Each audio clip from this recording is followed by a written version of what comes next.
Bonjour, je suis Martin Aylward et je vous présente un peu ce programme de se libérer du critique intérieur, de cette structure psychologique qui nous fait tellement de mal, qui nous coince, qui nous juge, qui nous évalue. Et pour illustrer le caractère de ce critique intérieur, je vais commencer par une histoire. C'est une histoire que je vous raconte de Bouddha, le Bouddha historique, le Bouddha qui est parti de chez lui pour entreprendre toute une série de pratiques spirituelles, qui a médité dans les forêts du nord de l'Inde pendant des années. Et puis jusqu'au moment qu'il s'est trouvé épuisé par ses efforts et qu'il a réussi, qu'il a vu qu'en fait il s'est poussé trop. Et en reconnaissant qu'il s'est trop forcé, il a eu un souvenir de quand il était adolescent, qu'il était à l'ombre d'un arbre, qu'il voyait des gens qui travaillaient dans les champs.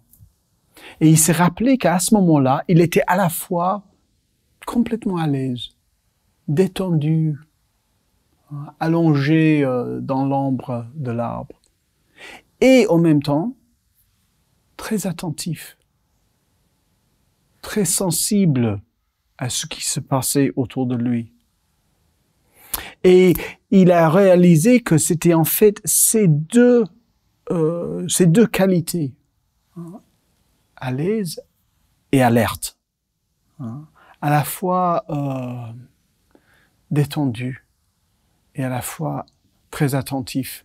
Ces deux qualités qu'il fallait apporter à sa pratique. Et ainsi, il a pris sa place sous l'arbre, qui est devenu le fameux arbre de l'éveil, pour passer la nuit ainsi, à l'aise et attentif. Et dans la légende de cette nuit de l'éveil du Bouddha, il a été visité par un personnage qui, dans la tradition bouddhiste, s'appelle Mara.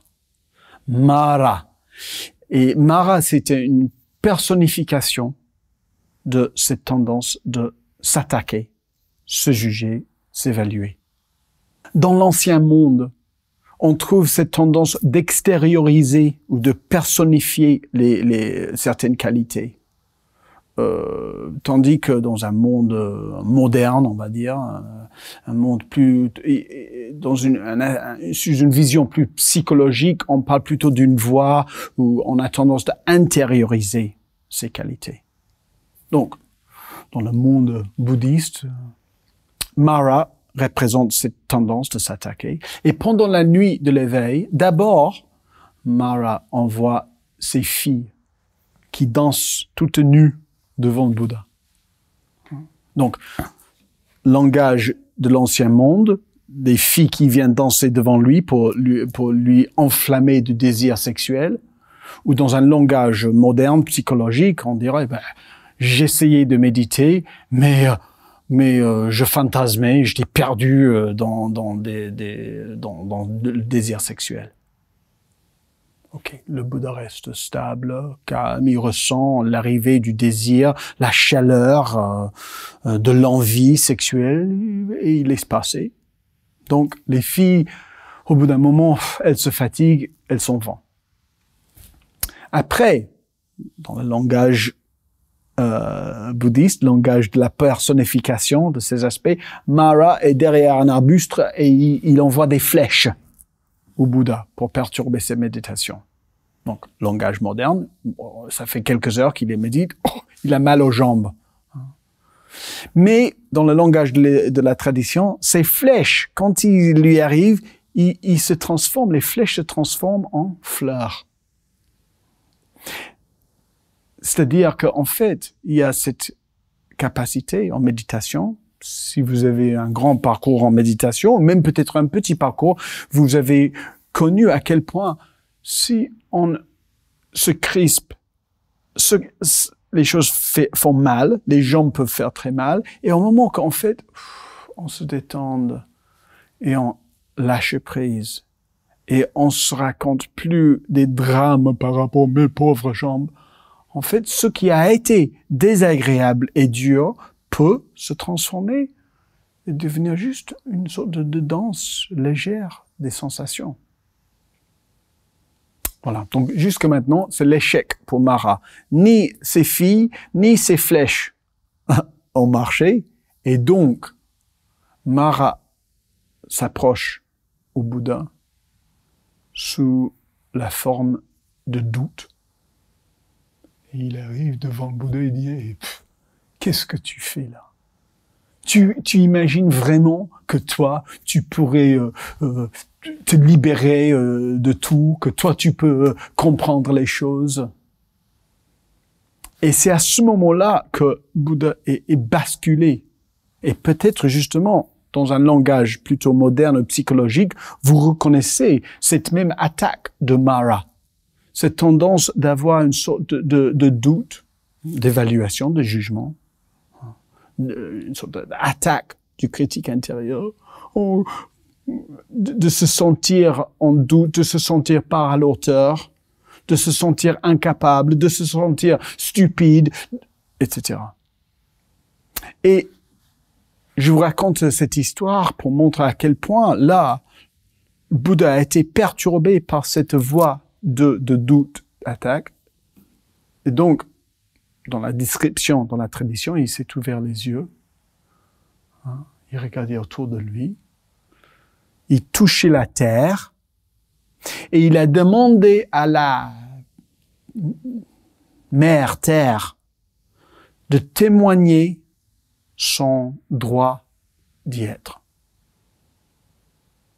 Autrement dit, il s'est ouvert les yeux pour voir, oh, il n'y a pas que mon pauvre mental qui me raconte n'importe quoi. Oh, t'es nul, pourquoi t'es là, tout le reste. Ah, en fait, il y a tout un univers là, il y a tout un monde.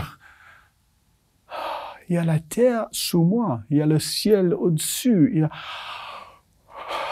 y a tout cet espace pour retrouver une sorte de soutien, de retrouver son droit d'être là, son droit d'être ainsi, de créer de l'espace autour de ces jugements. Parce qu'en fait, il y a beaucoup de soutien. Si vraiment on ressent le fait que notre corps respire, que notre cœur se bat, qu'il y a de l'oxygène qui est transformé chaque instant, absorbé dans nos cellules, qu'il y a une terre qui tourne, un soleil qui brille, c'est comme si en fait toutes les conditions de l'univers entier même sont là à notre soutien. Notre vie est l'évidence de tout ce soutien. Sans tout ce soutien, on n'y sera pas. C'est comme si tout est là, en train de nous soutenir. Tout sauf une chose. Une chose, la voix de Mara. Ou autrement dit, notre propre voix critique. Cette structure qui nous juge, qui nous évalue, qui nous attaque. Cette façon que nous avons où le soi parle au soi du soi.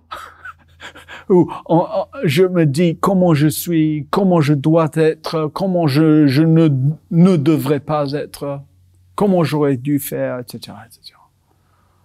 Oh dear. Et donc, le Bouddha dans l'histoire, pour terminer l'histoire, ayant ouvert ses yeux, ayant touché la terre, ayant retrouvé son sens de son droit d'y être, il dit, je te vois, Mara. Mara, ça veut dire marna en sanskrit ou en hindi toujours aujourd'hui. Marana, c'est de taper, de battre, de donner des coups.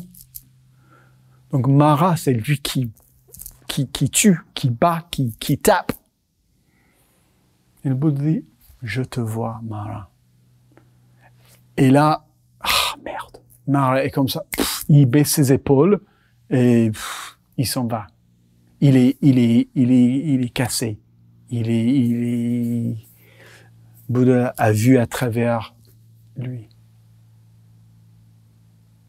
Et cette histoire, alors, illustre cette capacité de voir Mara, de voir cette tendance de manière qu'on n'est plus sous son influence, de voir Mara afin que Mara perd sa puissance.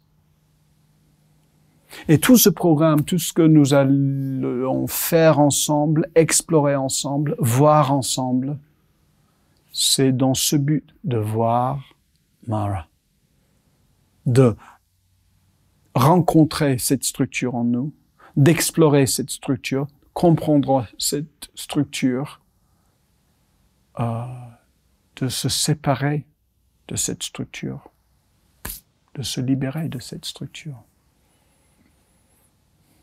Donc, je suis content de vous accompagner dans cette aventure libératrice. Et pendant tous les 8 modules et les séances de questions-réponses entre les modules, on aura cette opportunité d'explorer et de se libérer ensemble.